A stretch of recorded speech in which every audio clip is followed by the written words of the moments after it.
ও উদ্দেশ্য নস্যাৎ করে দিতে সুপরিকল্পিতভাবে চলছে ষড়যন্ত্র, এবং এই ষড়যন্ত্রের অংশ হিসাবেই একটি ধর্মীয় জনগোষ্ঠীর উপরে পরিকল্পিত হামলার ছক কষে দেশে একটি অস্থিতিশীলতার সৃষ্টির অপচেষ্টা চালানো হয়েছিল।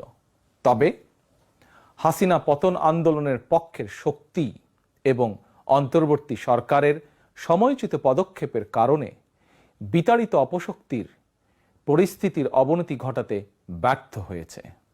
কিন্তু তারপরেও তাদের ষড়যন্ত্র থেমে নেই। কিন্তু গণ অভ্যুত্থানে চেতনা ও লক্ষ্য সুসংহত করতে হলে বিতাড়িত গণবিরোধী শক্তিকে আইনের মুখোমুখি করার পাশাপাশি জনগণের রাজনৈতিক এবং অর্থনৈতিক ক্ষমতায়ন অত্যন্ত জরুরি। জনগণের রাজনৈতিক ক্ষমতায়নের প্রধান হাতিয়ার হচ্ছে প্রতিটি নাগরিকের ভোট প্রয়োগের অধিকারকে নিশ্চিত করা যে কোনো মূল্যে। ক্ষমতার পরিবর্তন মানেই আমার কাছে শুধু রাষ্ট্র ক্ষমতার হাতবোতল নয়। ক্ষমতার পরিবর্তন মানে রাষ্ট্র এবং রাজনীতির গুণগত পরিবর্তন। জনগণের রাজনৈতিক এবং অর্থনৈতিক ক্ষমতায়ন নিশ্চিত করা না গেলে রাষ্ট্র এবং রাজনীতির কাঙ্ক্ষিত গুণগত পরিবর্তন সম্ভব নয়। কাঙ্ক্ষিত রাষ্ট্র সংস্কারে জনগণের আকাঙ্ক্ষা নিশ্চিত করতে হলে অবশ্যই গণতান্ত্রিক বিধি ব্যবস্থাকে টেকসই করতে হলে জনগণের ভোটে জনগণের কাছে জবাবদিহিমূলক সরকার প্রতিষ্ঠা করতেই হবে।